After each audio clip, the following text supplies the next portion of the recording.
Cara agar kita tahu akhlak kita yang bagaimana. Cara mengevaluasi akhlak kita.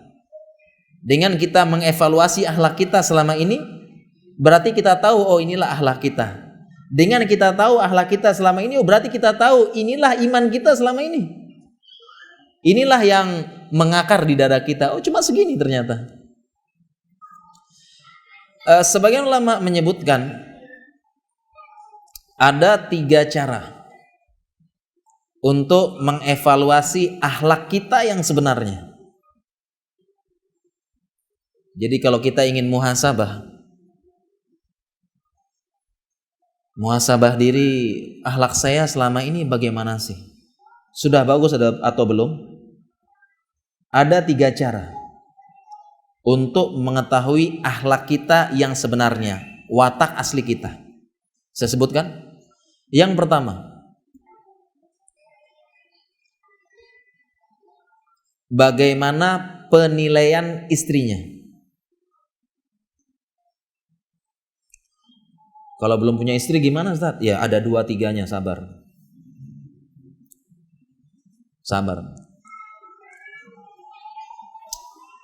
Ya. Apalagi besok ada pembahasan ke surga neraka besok kan. Ma fil jannati azab. Di surga tidak ada jomblo. Besok kita bahas.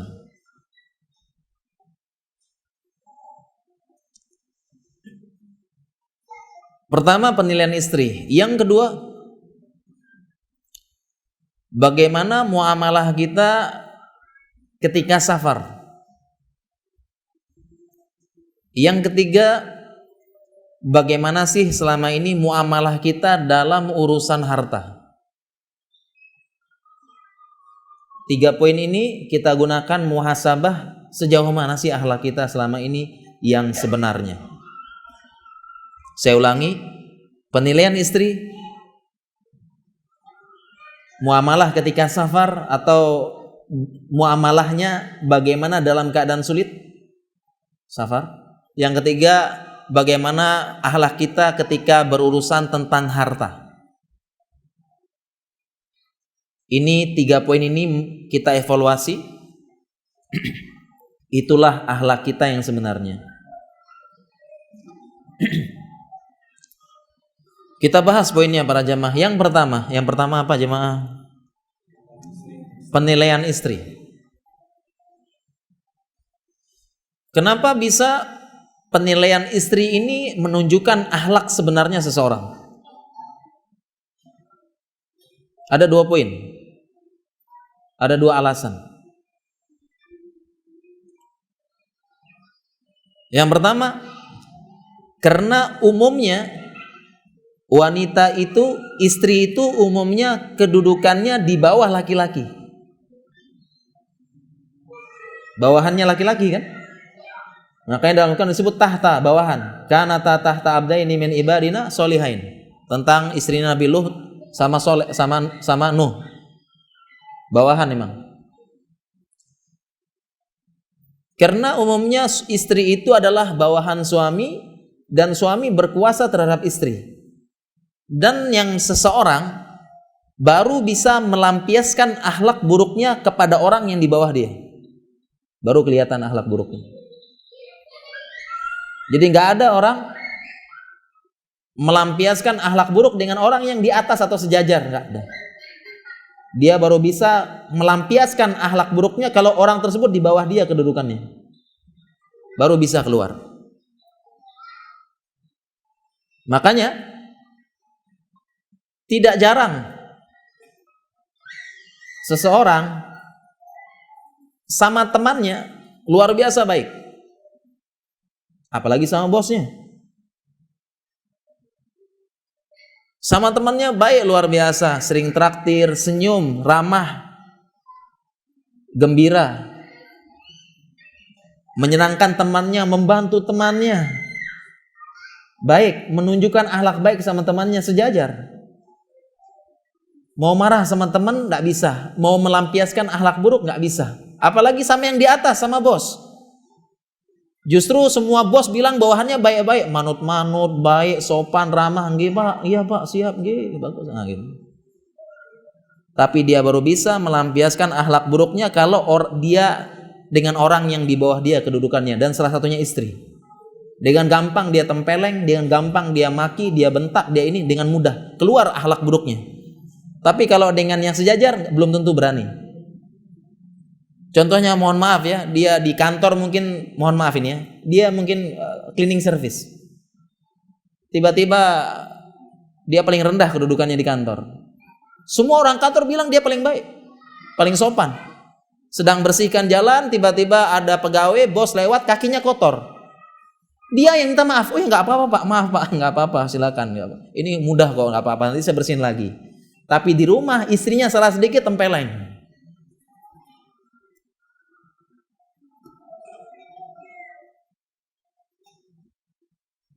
Alasan yang pertama. Alasan yang kedua, karena di rumah tertutup, tidak ada yang lihat. Ngamuk-ngamuk, marah-marah, dia lampiaskan akhlak buruknya, keluar kata-kata buruk, caci maki, binatang, kebun binatang, semua di absen kebun nama binatang tersebut. Tertutup di rumah, nggak ada yang lihat, dia bebas lampiaskan. Tapi beda di kantor, beda di tempat kerja. Walaupun dia bos, dia kalau marah sama bawahannya pilih-pilih kata, takut nanti diomongin, jadi heboh, dia marah-marah banting pintu, malu. Tapi kalau di rumah bebas. Sehingga penilaian istri adalah menunjukkan akhlak kita sebenarnya. Sehingga kalau ingin introspeksi kita, akhlak kita gimana, coba lihat bagaimana muamalah kita dengan istri. Ketika sama teman diantar kemana-mana, dimanjakan, istri nggak mau, berarti itu akhlak kita yang sebenarnya. Makanya Rasulullah SAW menjadi contoh. Oleh karena itu, ini keajaiban hadis beliau. Beliau mengatakan khairukum li nisaikum. Sebaik-baik kalian yang paling baik sama istrinya. Padahal kalau pakai logika harusnya hadisnya berbunyi khairukum li ummikum, li ummahatikum. Sebaik-baik kalian yang paling baik sama ibunya. Harusnya begitu hadisnya kalau pakai logika. Karena ibu di bawah surga di bawah telapak kaki ibu. Al-jannata tahta rijlaiha, itu hadis yang sahih. Kalau al-jannah tahta aqdamil ummahat itu agak lemah hadisnya. Lemah. Jannah tahta rijlaiha. Harusnya kalau pakai logika, sebaik-baik kalian yang paling baik sama ibunya. Kenapa? Karena ibu surganya kita. Tapi kenapa Rasulullah SAW sebut khairukum linisaikum, sebaik-baik kalian yang paling baik sama istrinya? Atau li ahlikum, sama keluarganya. Kenapa? Dua alasan tadi. Ini dua alasan tadi. Allah kita yang sebenarnya.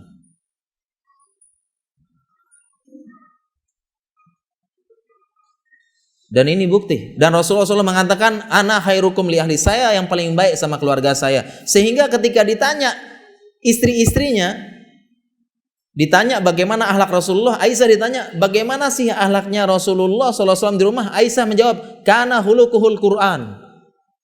Akhlaknya Rasulullah SAW itu Quran, katanya Aisyah. Dipuji sama istrinya. Dipuji. Jadi kalau pengen tahu akhlak kita yang sebenarnya, itu coba introspeksi itu, gimana sama istri kita selama ini. Itulah cerminan keimanan kita selama ini. Sudah ngaji 10 tahun, 15 tahun, sudah paham agama, berarti itu cerminan keimanan kita. Kita lanjut yang kedua. Muamalah ketika safar. Kenapa safar? Karena sebenarnya poinnya safar ini adalah maksudnya keadaan sulit. Karena Rasulullah SAW bersabda, as-safaru qit'atun minal adzab. Karena safar itu adalah sebagian dari azab. Dan safar, yang namanya safar di zaman dahulu itu masa-masa sulit. Melewati gurun pasir yang panas, sulit. Melewati hutan belantara dengan berbagai macam binatang buasnya, sulit. Di lautan, tengah lautan, pasrah, gak ada makanan, gak ada apa, angin, hujan, ombak, arah gak jelas. Sulit, safar zaman dulu sulit. Penyamun, pemberontak ditangkap jadi budak. Sulit. Dan bukan sehari, 2 hari, sejam kayak kita, berbulan-bulan, berminggu-minggu. Sehingga dahulu tuh namanya safar azab. Gak ada SMS, gak ada WhatsApp, gak ada apa. Masa-masa sulit. Dulu safar itu benar-benar azab.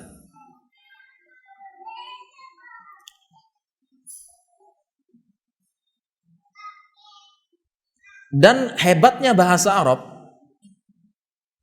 safar itu terdiri dari huruf sin, fa sama ro. Itu akar kata ini artinya membuka. Membuka artinya. Makna katanya membuka. Makanya perempuan yang buka wajah disebut sufur. Kenapa safar asal katanya membuka?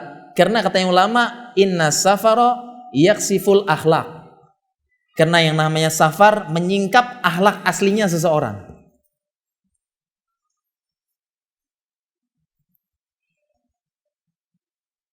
Maksudnya adalah masa-masa sulit, masa-masa sempit. Kenapa para jamaah sekalian ini menjadi patokan akhlak? Kenapa? Karena ketika saat-saat senang, lapang, bahagia, gembira, semua bisa jadi teman yang baik dan semua menampakkan akhlak yang baik. Semuanya baik. Akhlaknya baik. Apalagi di masjid, oh semuanya baik. Padahal di rumah sama istrinya kasar luar biasa. Semua baik. Senang, gembira, tenang, damai, semua baik akhlaknya. Tapi ketika masa-masa sulit belum tentu akhlaknya baik. Masa-masa genting, masa-masa susah belum tentu akhlaknya baik. Baru kelihatan akhlak buruknya. Nah, kita ingin tahu akhlak kita, coba kita ingat-ingat masa sulit bersama teman-teman kita. Apakah kita masih berakhlak mulia apa enggak? Contoh misalnya paling sering mungkin kerjaan di kantor. Lihat bagaimana akhlaknya. Kalau kita orang kesehatan, itu masa-masa sulit tuh kalau lagi muncul akreditasi rumah sakit. Wah, itu udah capek, pusing apa itu ya. Karena mau akan disurvei sama surveyor. Sampai begadang, sampai apa. Nah, di situ kelihatan akhlak aslinya seseorang. Ada yang tanggung jawab, ada yang kerja sama-sama, ada yang dia yuk kita tanggung jawab, kita gerakan sama, kita susah sama susah, ayo. Ada yang akhlaknya baru kelihatan tersingkap, mau menang sendiri, nggak peduli, terserah apa dan sebagainya, malah fitnah dan sebagainya. Tapi selesai akreditasi senang semuanya, makan-makan apa, kembali akhlaknya bagusnya apa, balik. Nah, coba kita introspeksi gimana di kantor saat-saat sulit. Saat-saat apa itu nanti kelihatan. Atau kita dulu kalau di bidang ini, saya contohkan kesehatan aja ya. Dulu kita zaman kedokteran saat S1 semua baik-baik itu saat kuliah S1. Baik semuanya teman-temannya ini. Tapi ketika masuk praktek namanya koas ya, kita koas. Koas tuh capek, jaga malam, begadang, bangun setiap tengah malam dan sebagainya. Besok pagi laporan pagi, kalau ada salah terapi dibantai, dimarah. Baru kelihatan akhlaknya. Kalau akhlak yang baik dia sama-sama susah jaga. Kalau akhlaknya buruk kabur jaga malam. Gak peduli sama temannya. Padahal kalau dimarah semuanya dimarah. Kelihatan akhlak. Coba ini introspeksi. Ini yang terakhir mungkin para jamaah. Kita tidak sebutkan dalilnya ya, panjang. Yang kedua adalah, yang terakhir adalah bagaimana muamalahnya tentang harta. Ini menunjukkan akhlak seseorang. Ini didasarkan dari pertama, mengapa? Karena memang harta menyingkap akhlak seseorang. Kenapa? Karena harta fitnah terbesar umat Muhammad. Fitnah terbesar yang menyingkap aslinya. Di mana beliau bersabda, likulli ummatin fitnatun wa fitnatil ummati mal. Semua umat itu ada fitnahnya, ada ujiannya. Ujian zaman Nabi Isa tentang kesehatan, dalam Nabi Nuh tentang ini, entah semua ada. Fitnahnya umatku ini harta. Karena fitnah menyingkap akhlak seseorang. Dan demikian juga ada seseorang sahabat yang berbicara kepada Umar bin Khattab. Umar bin Khattab ini Beliau seorang khilafah yang tegas. Kalau mengangkat pejabat, mengangkat seseorang, beliau harus benar-benar pasti orang itu baik. Sehingga ada pernah seseorang datang kepada Umar bin Khattab merekomendasikan seseorang. Wahai Umar, ini orang nih bagus nih. Bagus, akhlaknya bagus, adab bagus, agamanya bagus. Kemudian Umar bin Khattab bertanya kepada orang ini yang merekomendasikan. Ya. Umar mengatakan pada orang ini, hal tusafiru, hal safarta mahu, apakah engkau pernah safar sama dia? Alladzi yustadallu ala wara. Karena safar ini menunjukkan waroknya seseorang. Kemudian orang, apakah kamu pernah safar sama dia enggak?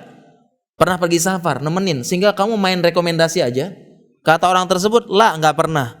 Kemudian Umar menimpali, izan la ta'rifuhu. Kalau begitu kamu belum kenal dia. Kemudian pertanyaan kedua Umar, ya. Hal amalta ma'ahu, apakah engkau pernah beramal, muamalah bersama dia? Bidinawi wa dirham, tentang urusan dinar sama dirham. Pernah nggak punya urusan harta sama dia?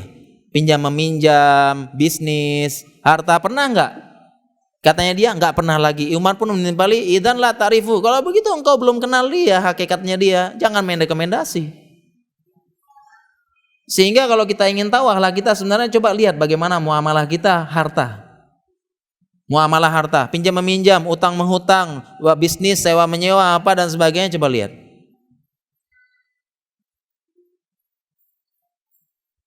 Ini kita menyingkap akhlak kita, iman kita itulah aslinya. Makanya tidak, mungkin nggak banyak ya, oknum lah kita bilang. Ini ada orang katanya membawa bendera tauhid, akidahnya bagus, ikhwan senior, aktivis masjid, yang menginisiasi dakwah di Bali. Tapi subhanallah, masalah urusan harta kebanyakan afwan ahi. Utang nggak dibayar.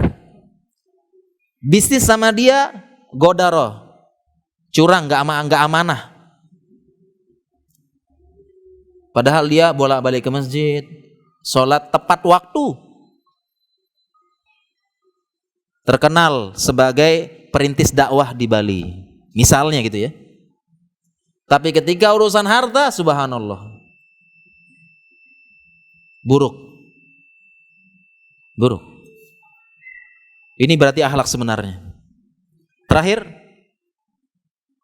bagaimana harta ini menyingkap harta seseorang? Ada seseorang terkenal, pertama dia atasan, baik sama bawahannya, tasamu sama bawahannya, padahal atasan. Yang kedua, dia baik sama istrinya, baik. Semua manusia bilang dia baik, istrinya bilang baik, istrinya dimanjakan, istrinya dibaik. Semua karyawannya dia bilang atasan baik, dia baik pokoknya. Sehingga manusia bilang dia akhlaknya mulia, baik dan sebagainya. Tapi selang berapa lama tiba-tiba datang KPK, ketangkap ternyata korupsi uang perusahaan sekian M. Akhlaknya baik apa enggak? Enggak baik akhlak. Itulah akhlak sebenarnya. Kalau saya punya uang sekian M, saya baik sama semua orang. Apalagi uang korupsi. Baik sama semua. Saya traktir kamu, saya ini kamu. Mobil, oh, beliin. Istri beliin semuanya, manjain. Tapi apakah akhlaknya baik? Enggak, itu akhlak dia yang sebenarnya.